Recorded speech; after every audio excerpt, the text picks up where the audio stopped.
Amir coba itunya, telegramnya.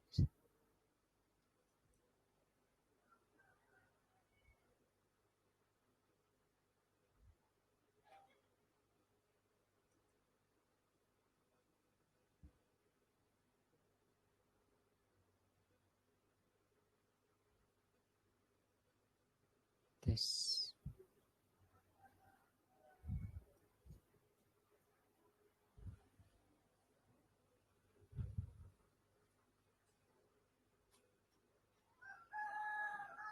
Cek, cek.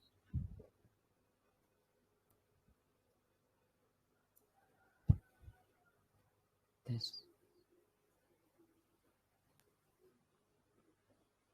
Belum.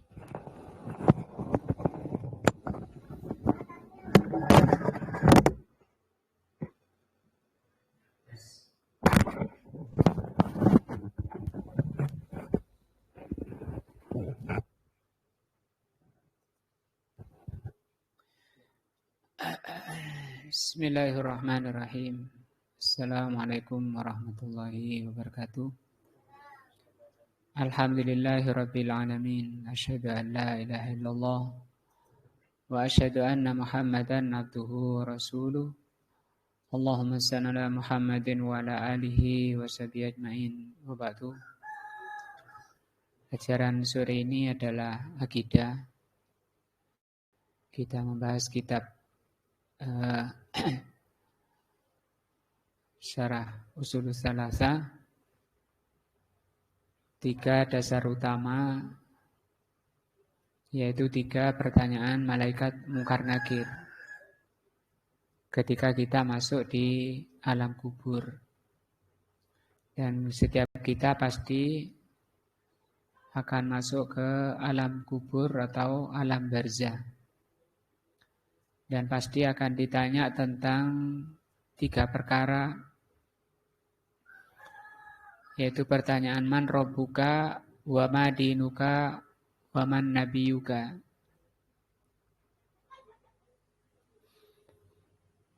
Yang pertama pertanyaan man rabbuka sudah kita bahas dan sudah selesai selama kita 3 tahun membahas tentang makna Rob. Dan sore ini kita akan masuk di yang kedua, yaitu wa ma dinuka. Pertanyaan kedua dari malaikat Munkar Nakir, wa ma dinuka.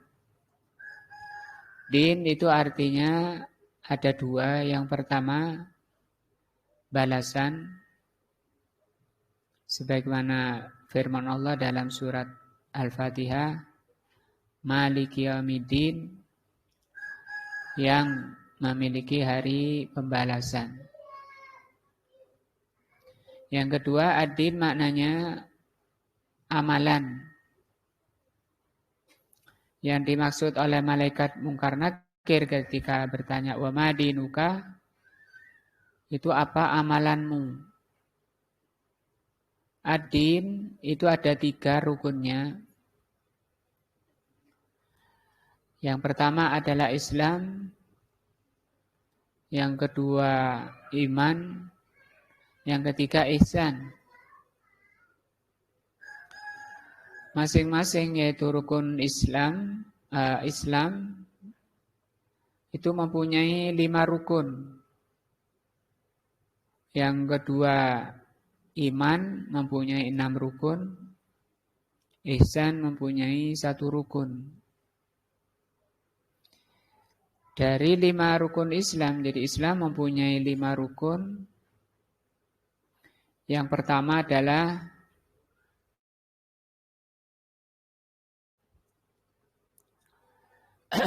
itu 1 rukun walaupun 2 kalimat. Karena menunjukkan ibadah itu tidak diterima oleh Allah apabila tidak ikhlas karena Allah dan tidak mencontoh Rasul. Sebagaimana sholat juga mempunyai syarat dan rukun. Demikian juga syahadat la ilaha illallah itu mempunyai syarat dan rukun. Maka kita akan memulai, sebenarnya ini pengulangan juga, akan mulai sore ini kita membahas tentang kalimat atau rukun pertama dari rukun Islam, yaitu syahadat la ilaha illallah. Di bahasan la ilaha illallah ini, syarat pertama dari rukun pertama dari rukun Islam, syahadat la ilaha illallah ini kita akan membahas di dalamnya 3 perkara, 4. Yang pertama, fadailuha, tentang keutamaan la ilaha illallah. Yang kedua, wa madluluha. Madlul itu artinya kandungan daripada la ilaha illallah, atau petunjuk dari la ilaha illallah itu isinya apa. Yang ketiga, nanti akan kita bahas syurut, syarat la ilaha illallah. Dan yang keempat, membahas nawakid. Nawakid itu pembatal. Itu sama dengan misalnya wudu, ketika kita masuk bab sholat, ada syarat wudu, ada cara wudu, sifat wudu, ada pembatal wudu. Nah, dan ini sangat penting, kalau kita batal, la ilaha illallahnya batal, walaupun wudunya sah, atau sholatnya sah, itu batal. Maka ini pembahasan la ilaha illallah ini pembahasan yang paling penting. Karena nanti nilai ibadahnya, sah tidaknya ibadah, wudunya, sholatnya, hajinya, dan seterusnya, itu tergantung dari sini, dari la ilaha illallahnya dulu. Nah, jadi kita akan mulai dari apa? Fadail, keutamaan la ilaha illallah. Fadailu kalimatut tauhid, keutamaan kalimat tauhid, yaitu la ilaha illallah. Inna lihadihil kalimati, sesungguhnya pada kalimat ini, al-jalilati, kalimat yang sangat tinggi. Jalil itu tinggi. Fadaila azimatan, mempunyai keutamaan-keutamaan yang agung. Wa fawadila karimatan, mempunyai keutamaan-keutamaan yang karimah. Ini azimah itu agung, karimah sangat mulia. Wa mazaya jammatun, isinya kandungan dari la ilaha illallah ini jammah. Jammah itu ngumpul banyak. Nah, kumpulan dari kayak jamak kayak gitu. La yumkin li ahadin, tidak mungkin seseorang mampu istiqsaiha, untuk menghitungnya. Saking banyaknya, saking besarnya fadilah, keutamaan la ilaha illallah. Wa hiya afdalul kalimat. La ilaha illallah ini afdalul kalimat. Kalau paling afdalnya lafaz, itu lafaz Allah. Kalau lafaz itu artinya susunan huruf. Allah itu susunan huruf menjadi lafaz. Kalau susunan lafaz itu menjadi kalimat. Kalau lafaz yang termulia itu la ilaha illallah Allah. Kalau kalimat yang termulia atau terutama, paling utama, itu adalah kalimat la ilaha illallah. Jadi la ilaha illallah afdol. Afdolul kalimat. Paling utamanya kalimat. Wa ajalluha, paling tingginya. Nah, wa a'dhamuha, paling agungnya. Jadi kalau tanya paling tingginya kalimat itu apa? Kalimat apa? La ilaha illallah. Kalau paling agungnya, ya la ilaha illallah. Kalau di Al-Quran itu Ubay pernah ditanya oleh Rasul, ma'a'dhamu ayatin, ayat apa yang paling agung? Ya. Dan Ubay mengatakan, Allahu la ilaha illa huwal hayyul qayyum. Surat Al-Baqarah ayat berapa? 255. Wali ajliha khuliqatil khaliqah. Maka dalam rangka untuk menegakkan kalimat la ilaha illallah ini, Allah Subhanahu wa taala menciptakan makhluk. Mulai menciptakan aras, langit, surga, neraka, bumi dan seisinya. Sampai ke yang terkecil, Allah menciptakan cacing, semut, tikus. Dalam rangka apa itu? Untuk menegakkan kalimat la ilaha illallah. Bagaimana itu nanti diterangkan di kandungan maknanya. Wa ursilatir rusul, dan dalam rangka untuk menegakkan la ilaha illallah ini Allah mengutus para rasul. Ar-rusul itu jamak daripada rasulun. Wa unzilatil kutub, dan dalam rangka untuk menegakkan la ilaha illallah Allah menurunkan kitab-kitab. Wa biha, maka dengan la ilaha illallah itu iftaraqan nasu, manusia dipilah, dipecah oleh Allah ila mu'minina wa kufarin, menjadi orang beriman dan orang kafir. Itu tergantung daripada la ilaha illallah yang ada pada orang tersebut. Wa su'ada'i ahlil jannati wa asqiya'i ahlin nar. Dengan la ilaha illallah itu Allah memilah orang-orang yang berbahagia dari ahli surga dan orang-orang celaka, binasa dari ahli neraka. Fahiya al-urwatul wuthqa, maka la ilaha illallah itu tali yang kokoh. Wahia kalimatut taqwa. La ilaha illallah ini disebut juga kalimatut taqwa. Jadi kalau ditanya kalimatut taqwa itu apa? La ilaha illallah. Wahia a'zamu arkanidin. La ilaha illallah ini paling agungnya rukun ad-din. Rukun din tadi 3 ya.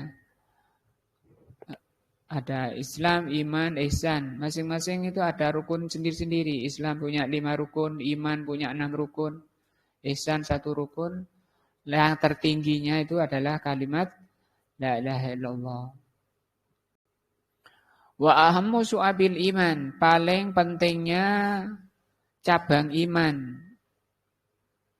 Karena Islam iman mempunyai 73 cabang.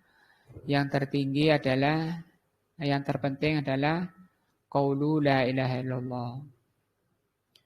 Wa hiya sabilul fauzi bil jannati wan najati minan nar. La ilaha illallah ini merupakan jalan orang mencapai kebahagiaan dengan mendapat surga dan selamat dari neraka. Jalannya apa? Menerapkan, menegakkan la ilaha illallah. Wahia kalimatus syahadah. La ilaha illallah ini kalimat syahadah. Syahadah itu ikrar. Kalimat persaksian. Saya bersaksi ketika mengucapkan asyhadu an la ilaha illallah. Saya bersaksi tidak ada yang berhak disembah selain Allah. Dan itu diucapkan oleh muslimin setiap waktu mendengar ketika azan, mendengar para pendengar azan, bahwa tidak ada persembahan kecuali persembahan kepada Allah. Persembahan diri kita secara zahir dan batin, badan dan jiwa. Seperti yang diucapkan oleh muslimin ketika habis takbiratul ihram dalam sholat. Wajah tu wajhiya. Gitu ya. Ini wajah tu apa wajah tu?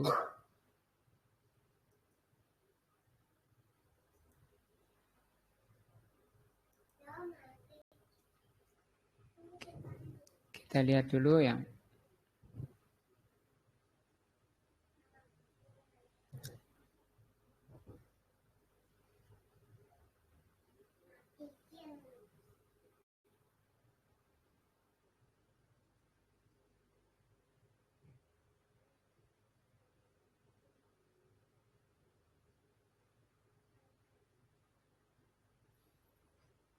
Ini kan ya.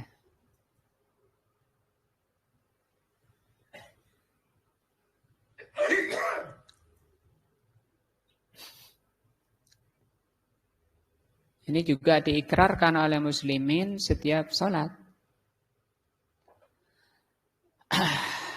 Hadis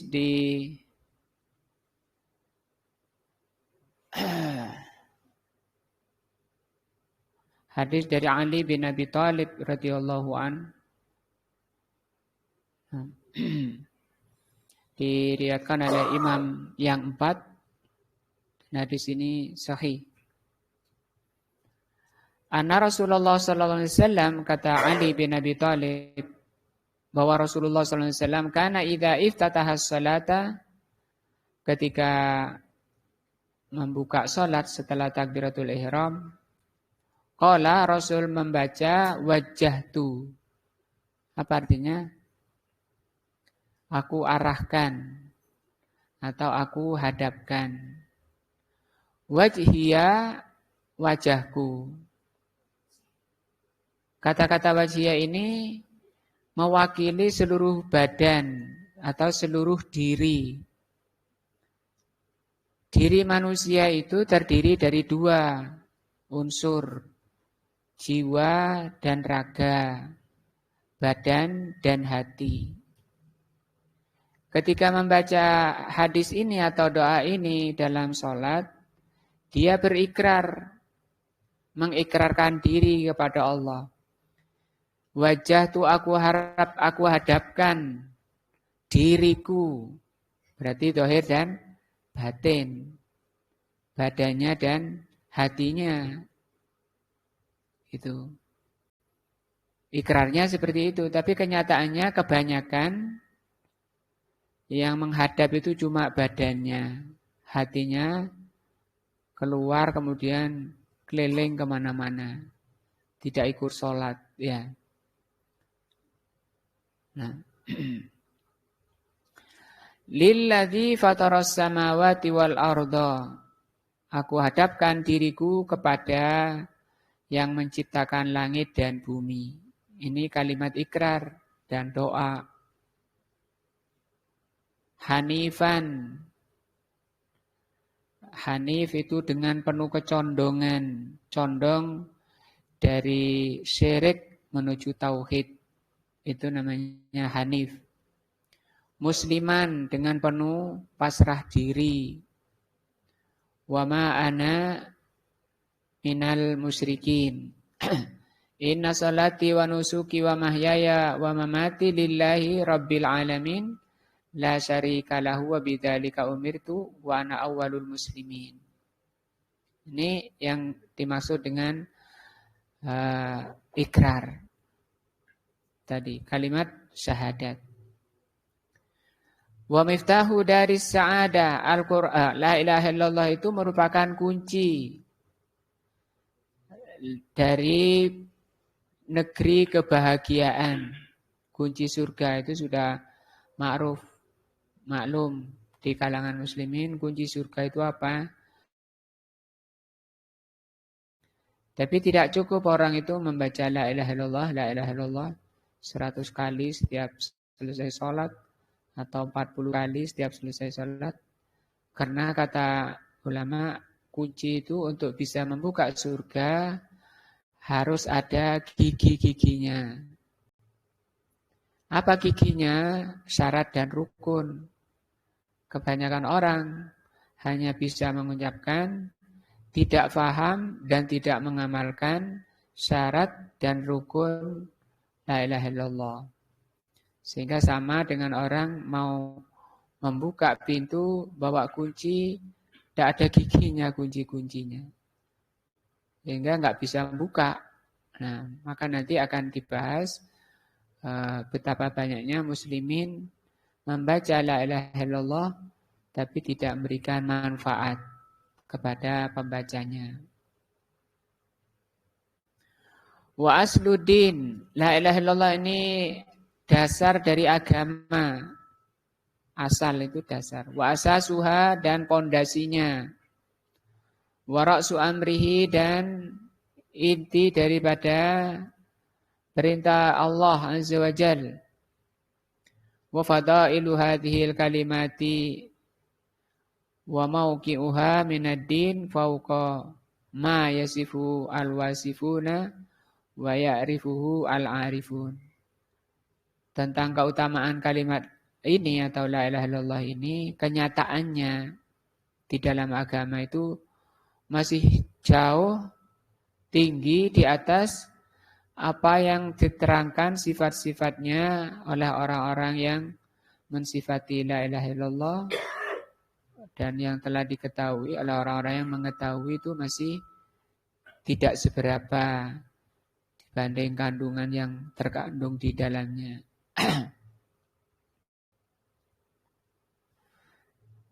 Allah Subhanahu wa taala berfirman dalam surat Ali Imran ayat 18. Syahidallah, Allah yang mempersaksikan, annahu, bahwa dirinya, la ilaha illa huwa, tidak ada yang berhak disembah, dipersembahkan kecuali Dia. Wa annal wal malaikatu, demikian yang kedua, saksi kedua bahwa tidak ada sembahyang benar kecuali Allah, itu malaikat. Saksi ketiga adalah ulul ilmi, orang yang berilmu. Mereka itu penegak keadilan. La ilaha illa huwa, tidak ada sembahan yang benar kecuali Dia, Al-Azizul Hakim. Wa mimma warada fi fadli hadhil kalimah fil Qur'ani Al-Karim, dan yang tersebut di dalam Al-Quran tentang keutamaan la ilaha illallah, bahwa kalimat ini, bahwa Allah Tabaraka wa Ta'ala telah menjadikan kalimat ini merupakan zubdata dakwatir rusul, inti dakwahnya Rasul. Semua Rasul, visinya, misinya, tujuannya menegakkan kalimat la ilaha illallah. Kalau cara ibadahnya itu beda-beda, syariatnya, cara beribadah itu beda-beda. Tapi intinya, tujuannya itu sama, semua nabi, semua rasul, semua dai sama, yaitu mengajak kepada la ilaha illallah. Wa khala sota risalatihi, dan merupakan ringkasan intisari risalah para rasul adalah melaksanakan la ilaha illallah. Kama qala ta'ala wa ma arsalna min qablika min rasulin, dan tidaklah kami mengutus sebelummu Muhammad seorang rasul pun, illa nuhi ilaihi, kecuali kami wahyukan kepada Rasul itu, annahu la ilaha illa ana, bahwa tidak ada yang berhak disembah kecuali saya, fa'buduni, maka beribadahlah kepada saya, atau sembahlah saya. Wa qala ta'ala, juga firman-Nya, wa laqad ba'atsna fi kulli ummatin rasulan, pada setiap umat itu seorang rasul. Ani'budullaha wajtanibut tauhid, agar beribadah kepada Allah saja, menjauhi tauhid. Ini juga la ilaha illallah. La ilaha itu diwajtanibut tauhid, illallah ini ani'budullaha. Wa qala ta'ala fi awal surati Nahl, juga firman Allah dalam awal surat Nahl. Wa yunazzilul malaikata birruh min amrihi ala man yasha'u min ibadihi. Nah, dan Allah Subhanahu wa taala menurunkan malaikat dengan membawa ruh dari sisinya, dari sisi Allah atau atas perintahnya kepada siapa yang dikehendaki dari hambanya. An anziru, agar malaikat itu memberi peringatan, annahu la ilaha illa ana fattakun, bahwa tidak ada yang berhak disembah kecuali saya, maka bertakwalah. Nah, wa hadhil ayatu hiya awwalu ma addadallahu ala ibadihi minan ni'ami. Ayat ini di awal surat An-Nahl ini merupakan ayat pertama ketika Allah Subhanahu wa taala menyebutkan nikmat Allah kepada hambanya. Nah, di surat ini banyak Allah sebutkan. Di surat An-Nahl itu artinya lebah kan ya? Tawon ya. Kalau ingin tahu bagaimana kisahnya tawon, itu dilihat di surat An-Nahl, banyak sekali kenikmatan Allah. Tapi oleh Allah Subhanahu wa taala dimulai di dalam surat An-Nahl itu tentang kenikmatan yang tertinggi, kenikmatan yang terpenting, yaitu tentang la ilaha illallah. Fadalla dzalika ala anna taufiqa, yang itu menunjukkan bahwa taufik itu karunia, pemberian oleh Allah kepada siapa yang dikehendaki untuk mengerti la ilaha illallah, huwa a'dhamu ni'amillah, merupakan paling tingginya nikmat Allah. Di surat An-Nahl Allah ceritakan nikmat-nikmat Allah. Dan di surat-surat lain. Maka yang paling tingginya kenikmatan Allah yang Allah karuniakan pada manusia, allati asbaghaha, yang Allah curahkan ala ibadihi, pada hambanya, adalah mengerti la ilaha illallah. Seperti juga Allah terangkan dalam surah Luqman ayat 20, wa asbagha alaikum ni'amahu, dan Allah curahkan pada kalian nikmat-nikmatnya, zahiratan wa batinatan, baik secara zahir maupun batin. Qala Mujahid, kenikmatan yang dicurahkan di sini, kata beliau, la ilaha illallah, tentang la ilaha illallah. Wa qala Sufyan ibnu Uyainah rahimahullah, berkata Sufyan ibnu Uyainah, ma'an amallahu ala abdin, tidaklah Allah Subhanahu wa taala memberi nikmat pada hamba, minal ibadi, dari hamba-hamba, kenikmatan a'zamu min an arrafahum la ilaha illallah. Jadi kata Sufyan Ibnu Uyainah, tidak ada kenikmatan terbesar yang Allah karuniakan dari sekian kenikmatan kecuali selain daripada mengerti makna la ilaha illallah. Kalau orang kan mengira kenikmatan terbesar itu ya materi, harta. Yang diyakini kebanyakan orang itu ya harta. Dan juga kalau ketemu satu dengan lainnya, yang dibicarakan ya harta. Lama nggak ketemu, ya Allah ahlan, bagaimana kabarnya? Lama nggak temu, lama nggak jumpa. Nah, anaknya berapa? Oh 3 anak saya, sudah besar-besar. Oh ya, terus sekolah di mana? Satu di kedokteran, satunya insinyur. satunya lagi di pertanian dan seterusnya.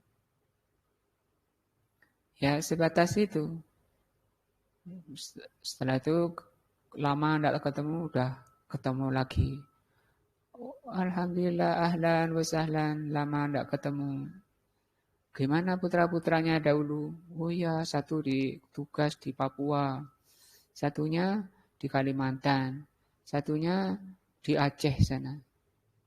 Kalau dia sudah nggak kuat jalan, mau ke kamar mandi harus, ya anak-anaknya kemana itu? Itu yang diinginkan, sudah sukses. Ini suksesnya itu di masalah. Terus ngajinya gimana putra-putranya? Yaitu belum kepikir sampai pisah ini. Sampai dia belum kepikir tentang bagaimana agamanya.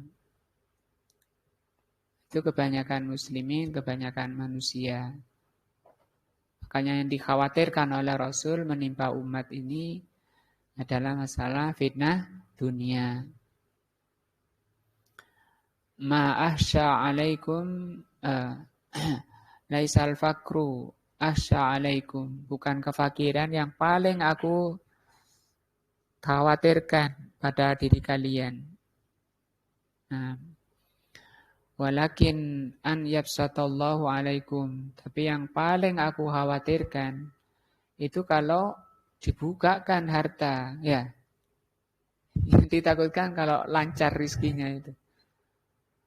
Kalau kondisi seret ekonominya susah, miskin, Rasul tidak khawatir. Menunjukkan bahwa orang kaya, sukses di dunia, di hartanya, itu lebih rawan agamanya amburadul dari orang kaya, orang miskin. Sehingga ketika Rasulullah SAW pernah masuk ke surga, beliau mengatakan, fara'aitu aktsara ahliha al-fuqara wal masakin. Ternyata aku lihat kebanyakan yang menjadi penghuni surga itu fuqara, orang fakir dan miskin. Zaman kita ini tidak ada orang yang senang jadi orang miskin, mau jadi orang miskin. Kan tidak ada ya? Enggak ada. Coba Saman tanya 100 orang. Pak, Saman mau enggak jadi orang miskin atau jadi orang kaya? Mungkin 100% milih yang kaya ya. Sampai Syekh Utsaimin rahimahullah mengatakan berbahagialah jadi orang miskin. Dihibur oleh beliau. Karena Rasul mengatakan kebanyakan yang menghuni surga orang-orang fakir dan miskin. Kenapa kok orang miskinnya yang banyak masuk surga? Kalau secara akal mungkin mestinya orang kaya ya. Sedekah sana, bangun masjid sana, bangun masjid pondok sana. Tapi kok malah artinya yang banyak sukses itu orang miskin. Nah, orang miskinnya gak gampang izin ngaji. Sehingga paham betul tentang makna kenikmatan terbesar, yaitu apa? La ilaha illallah. Nah, tadi belum dijawab. Kenapa Tahir? Kok orang miskin yang paling banyak masuk neraka? Masuk surga.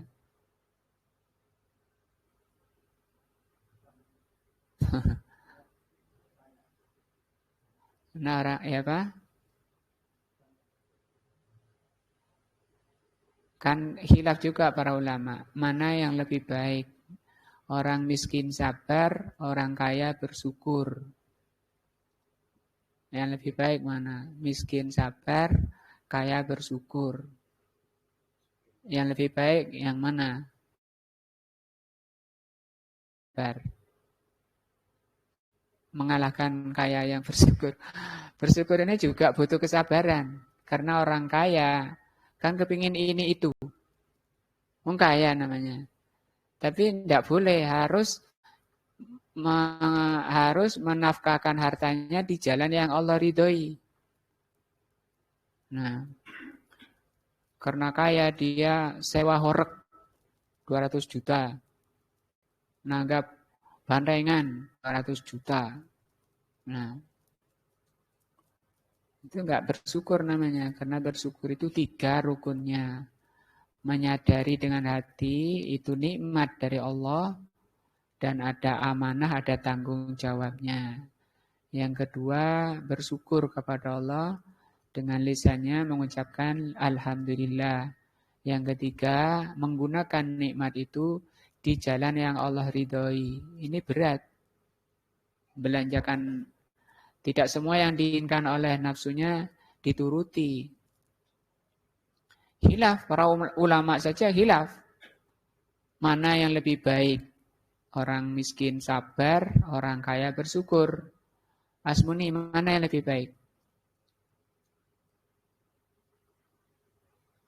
Iya kan? Yang lebih baik, yang lebih bertakwa. Kalau sama, ya sama. Ya kan? Allah berfirman, Inna akramakum indallah atqakum. Yang paling mulia di sisi Allah, yang paling bertakwa. Takwa itu tadi. Takwanya orang miskin itu dengan apa? Bersabar. Takwanya orang kaya dengan bersyukur. Nah, Rasulullah Sallallahu Alaihi Wasallam mengatakan setiap nabi itu punya ujian. Likulli nabiyyin fitnah. Setiap nabi itu punya ujian. Wa fitnatu ummati. Adapun fitnahnya umatku adalah al-mal, harta. Itu tadi ketika kita ketemu mesti bicaranya itu keurusan dunia. Oleh apa rek? Iya dah. Ya bisa kemarin minggu hadir nggak taklimnya? Jarang ya. Hadir aku. Terus bahas apa? Ngantuk aku waktu itu. Malah gak fokus berarti ngantuk. Capek karena seharian keliling misalnya. Nah, ya belum keluar juga. Karena Rasul mengatakan, Man yuridillahu khairan yufaqqihu fiddin. Kalau Allah menghendaki orang itu baik, Allah akan memberikan kefahaman. Lagi wis ngaji gak paham-paham. Nah, contoh ya. Akidah ini ya. Kita telah membahas, sering bahas Allah itu di atas arsy ya. Ayat banyak. Ar-Rahmanu 'alal arsy istawa. Banyak ayatnya. Ada 5. Kemudian ada hadis yanzilu rabbuna hina sulusul lail akhir. Allah itu turun ke langit dunia setiap sepertiga malam terakhir. Ada pertanyaan, ketika Allah turun ke langit dunia sepertiga malam terakhir, pertama soalnya, apakah arsy-nya kosong? Yang kedua, sepertiga malam itu kan berlanjut. Sekarang di sini, sebentar lagi di Saudi, sebentar lagi di Eropa. Berarti Allah gak naik-naik. Nah, katanya di arsy. Gimana Pak Suyono? Apakah arsy-nya kosong? Gak kosong. Allah akan turun ke langit dunia. Rahmat kosong apa enggak? Kalau kata Mas Suyono, gak kosong. Tahir, kosong. Gak kosong. Nah, yang Ali, kosong enggak? Kosong. Gak kosong. Jauh loh jaraknya. Dari langit ke dunia ke langit kedua, itu kan 7 langitnya ya. Jarak dari langit pertama ke langit kedua itu 500 tahun perjalanan. Kali 7. Berarti baru menyelesaikan langit itu setelah 3.500 tahun. Ya, 5 kali 7. Kemudian di atasnya langit ke-7 ada surga. Surga ada 100 tingkat. Dari surga pertama ke surga kedua 500 tahun. Kali 100 berarti 5.000 tahun. Tambah 3,5 berarti 8.500 tahun, 8.500 tahun. Baru sampai di arsy. Jalanan makhluk. Nah, jadi yang benar tadi tidak kosong, cuma kependekan kalau jawabnya tidak, gitu ya. Karena nanti akan dibantah oleh orang-orang yang menolak Allah itu turun. Kalau Allah turun kan tidak naik-naik, karena sepertiga itu berlanjut.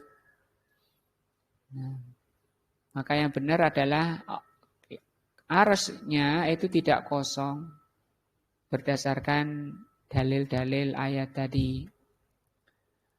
Kemudian sepertiga malam terakhir itu juga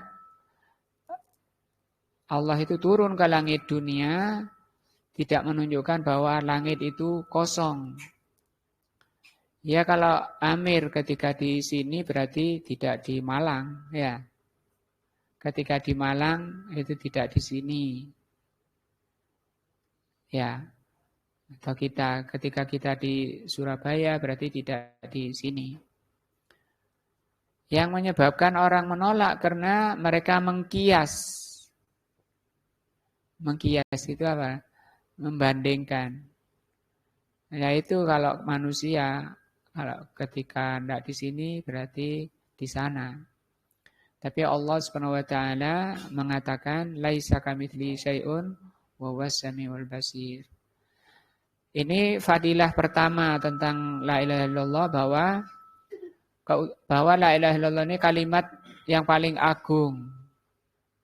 Mengerti maknanya itu merupakan kenikmatan terbesar. A'dhamu nikmatin. Sehingga pelajaran paling penting adalah mengerti tentang kandungan la ilaha illallah.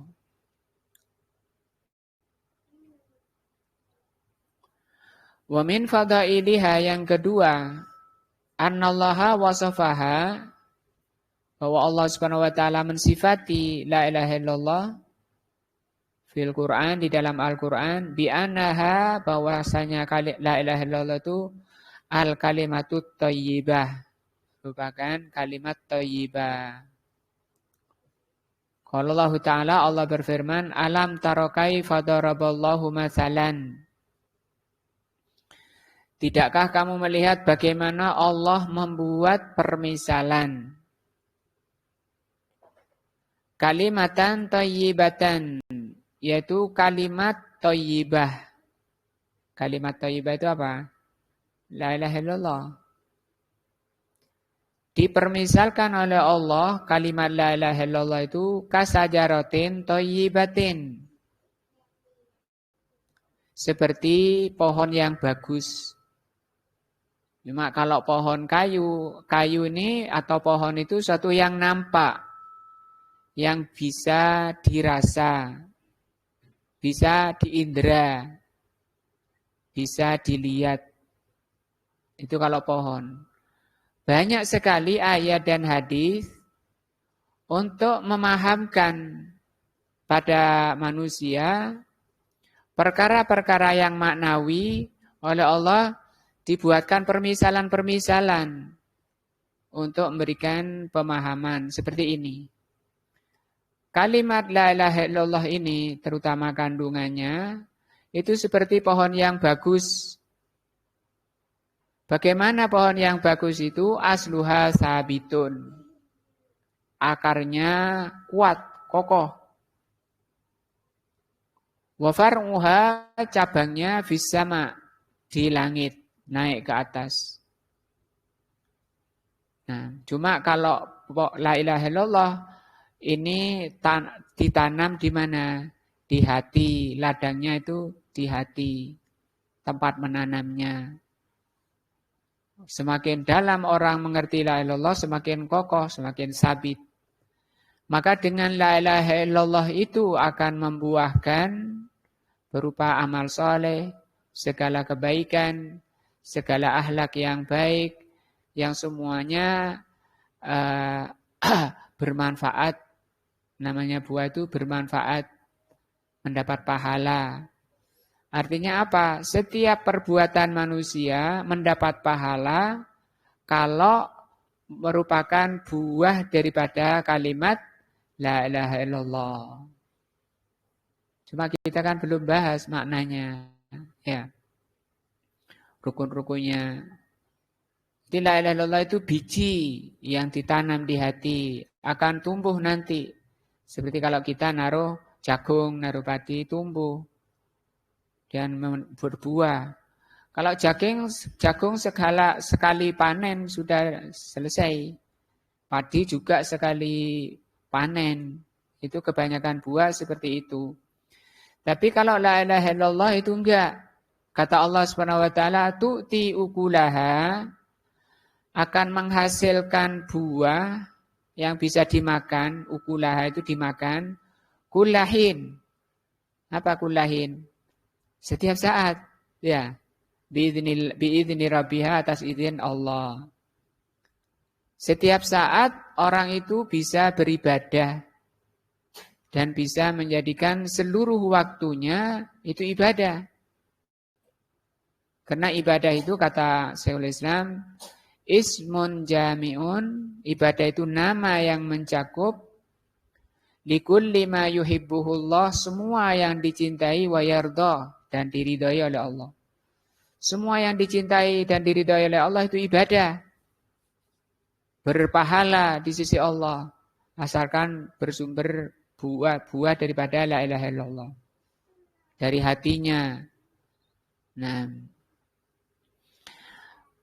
minal aqwali wal af'al, apakah itu perkataan maupun perbuatan, al-zahirati wal batin, yang zahir maupun batin, itu makna ibadah. Ini setiap saat. Artinya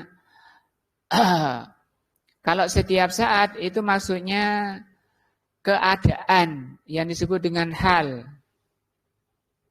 Keadaan ini. Artinya kok keadaan kita, keadaan manusia itu bisa keadaannya selalu kondisi beribadah. Bangunnya, bahkan tidurnya. Kenapa dia tidur? Untuk mempersiapkan, mengumpulkan, memulihkan tenaga. Karena tadi capek. Nah, ketika capek oleh Allah Subhanahu wa taala, matahari di bumi digelapkan. Karena kalau padang terus nanti gak pulang-pulang dari sawah, ya. Nah, terus kalau gelap terus, ya nggak bisa menanam, gelap terus. Butuh listrik berapa itu nanti? Nah, maka keadaan itu akan terus seperti itu, kondisi berpahala terus, yang disebut dengan istiqomah. Ya, keadaan itu akan terus membaik, mendapat pahala, kalau orangnya itu apa? Istiqomah. Istiqomah itu apa? Nyambung. Ya. Nggak ada apa, nggak ada lalainya, nggak ada celahnya.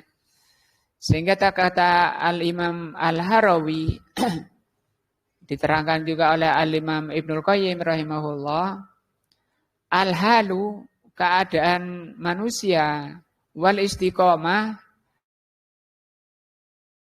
dan istiqomah, kal jasadi waruh, seperti badan dengan ruh. Kita bayangkan dulu badan kalau enggak ada ruhnya bagaimana? Rusak badannya, mati. Demikian juga keadaan manusia ketika tidak ada istiqomahnya, maka apa? Rusak badannya. Rusak keadaannya. Nah, al-hal. Maka di sini oleh Allah dikatakan tu'ti ukulaha kullahin. Buah daripada apa? Kalimat thayyibah. Wa yadribullahul amsal, Allah membuat permisalan-permisalan linnas untuk manusia la'allahum yatadzakkarun. Agar manusia itu zikir, ingat. Lawannya apa? Agar manusia itu tidak lalai, ya. Karena lalai itu sangat jelek, bahkan lebih jelek daripada kematian. Karena kalau orang mati itu berpisah dengan dunia dan manusia. Tapi kalau lalai, orangnya hidup, tapi dia lalai itu memutus dengan Allah. Itu namanya lalai. Nah, Rasulullah juga pernah membuat permisalan, innal imana la yahlaku kama yahlaku saubu. Sesungguhnya iman itu bisa lusuh. Seperti pakaian bisa lusuh. Iman suatu yang enggak nampak, pakaian suatu yang nampak. Itu kan artinya permisalan supaya orang itu gampang memahami. Bahwa iman itu kayak pakaian, bisa lusuh. Fas'alullaha at-tajdida, kata Rasul. Maka mintalah kepada Allah at-tajdid. Apa tajdid? Memperbarui, minta kepada Allah agar Allah Subhanahu wa taala memperbarui iman yang lusuh tadi. Kalau Allah Subhanahu wa taala mau memperbarui imannya orang, maka oleh Allah dihadirkan orang itu ke majelis ilmu. Dicas, kalau HP itu dicas. Sehingga imannya bangkit lagi, sadar lagi, semangat lagi. Tapi kalau lama enggak taklim, ya lusuh, lungset. Lama-lama kalau baterai itu apa? Mati, ya. Kalau udah mati dibanting, ya. Dirongsok bisa? Masih bisa? Oh, masalah ya. Ditimbang ya. Yang asalnya 300.000 jadi 1.000.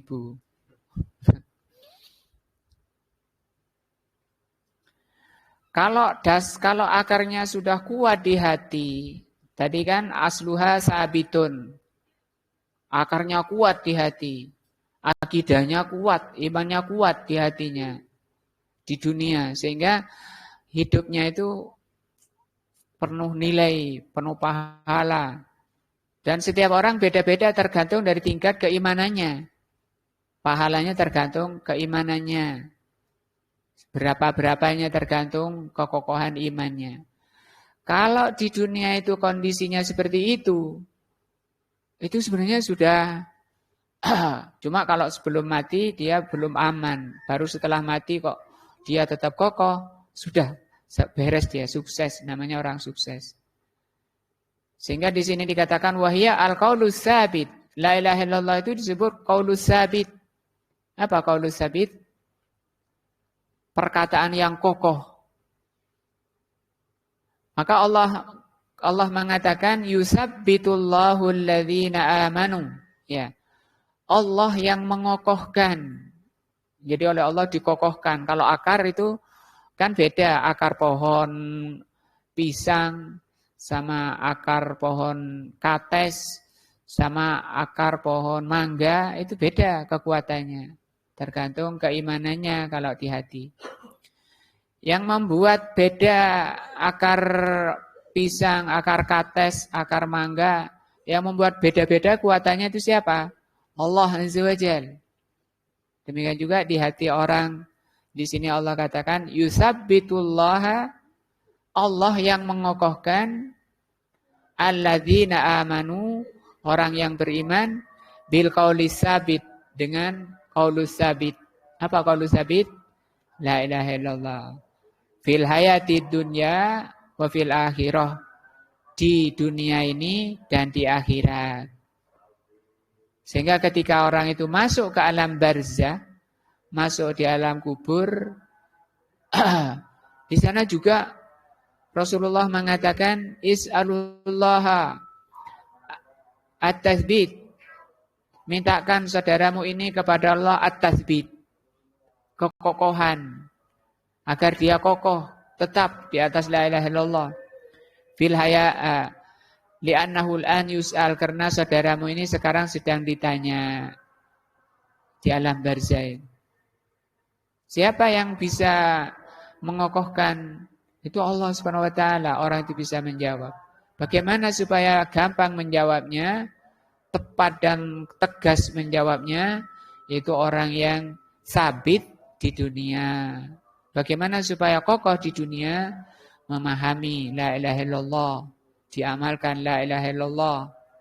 Nah, wa yudhillullahu dzalimin, orang yang berpaling tidak mau mempelajari la ilaha illallah itu orang zalim, dan itu menyebabkan orang itu sesat. Siapa yang menyesatkan? Allah Azza wa Jalla. Allah berfirman, wa yudhillullahu. Apa artinya? Allah yang menyesatkan. Siapa? Orang yang zalim. Nah, jadi orang zalim itu orang yang meletakkan suatu bukan pada tempatnya. Allah menciptakan kita untuk mempelajari la ilaha illallah dan untuk mengamalkan kenikmatan terbesar, pelajaran terpenting.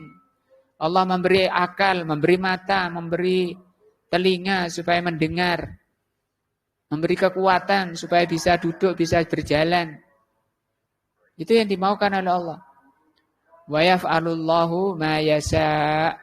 Allah Subhanahu wa taala melakukan apa yang dikehendakinya. Nah, ini tentang faedah keutamaan la ilaha illallah. Yang kedua bahwa yang ketiga ini berarti ya, bahwa la ilaha illallah itu disebut qaulus sabit. Nah, yang kedua tadi disebut kalimah al-baqiyah. Apa kalimat baqiyah? Kalimat thayyibah. Kalau benih itu benih, kalau jagung itu yang premium ya, benih terbaik, tertinggi.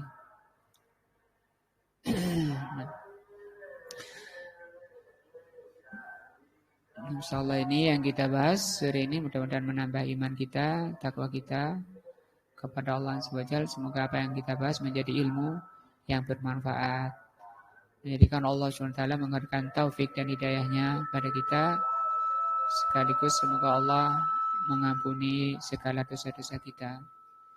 Subhanakallahumma bihamdika asyhadu an la ilaha illa anta astaghfiruka wa atubu ilaika.